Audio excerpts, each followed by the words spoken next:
Na tumai hujambo na karibu mtazamaji wa Msuya Online TV kwenye taarifa mbalimbali za kimichezo pamoja na burudani.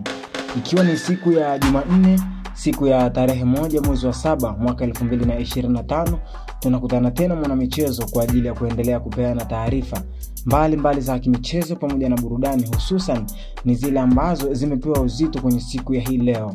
Jambo kubwa ambalo tunataka kwenda kulizungumzia siku ya hii leo, inaelezwa kuwa klabu ya Young Africans imekamilisha usajili wa kiungo wa kati wa Ivory Coast Mohamed Doumbia, mchezaji mwenye uzoefu mkubwa wa kucheza barani Ulaya.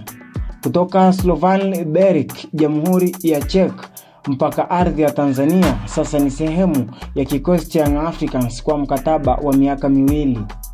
Mohamed Doumbia ni mchezaji wa soka kutoka Ivory Coast, amezaliwa tarehe 25 Disemba mwaka 1998 mjini Abidjan. Safari yake ya soka ilianzia katika klabu ya Ivory Coast kwenye akademi ya vijana ya Majestic FC, ambako iliibua kipaji chake kama kiungo wa kati. Mnamo mwaka 2017 alichukuliwa na FK Dukla ya Jamhuri ya Czech akiwa kijana. Akiwa hapo alianza kuonyesha uwezo wake mkubwa wa kupiga pasi sahihi, kusoma mchezo na kumiliki eneo la kiungo.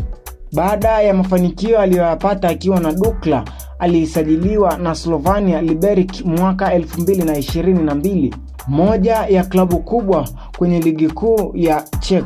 Akiwa Slovan alicheza michezo zaidi ya 30, akijijengea jina kama mchezaji anayeaminika kwenye kiungo mkabaji. Akiwa na timu hiyo alifanikiwa kufunga magoli 5 na kutoa asisti ya goli 1, huku akicheza jumla ya dakika 1098. Klabu ya Young Africans imelenga kuimarisha safu ya kiungo, hasa kuelekea katika mashindano ya kimataifa. Uzoefu wa Doumbia barani Ulaya ni silaha muhimu katika kutawala mpira dhidi ya timu kubwa kama Al Ahly, Pyramid pamoja na Mamelodi Sundowns. Je, unazifahamu sifa za Mohamed Doumbia ni zipi? Ana uwezo wa kupiga pasi sahihi na uwezo wa kuzuia mpira huku akituliza pressure, lakini pia ana nguvu ya mwili na kasi, huku akiwa na nidhamu ya kutosha katika eneo la kiwanja. Je, kusajiliwa kwake ndani ya klabu ya Young Africans kunaleta nguvu mpya katika safu ya kiungo ya klabu hiyo? Basi usisahau kutuandikia komenti yako hapo chini, lakini pia kwa wewe mtazamaji ambaye bado haujasubscribe channel yetu kwa ajili ya kupata update mbalimbali za kimichezo na burudani, basi huu ndio wakati sahihi wa kwenda kusubscribe channel yetu na kuwasha alama ya notification ili kuwa wa kwanza kuendelea kujipatia video zetu mbalimbali za kimichezo pamoja na tetesi za usajili. Kufikia hapo hatuna la ziada, tukutane tena wakati ujao.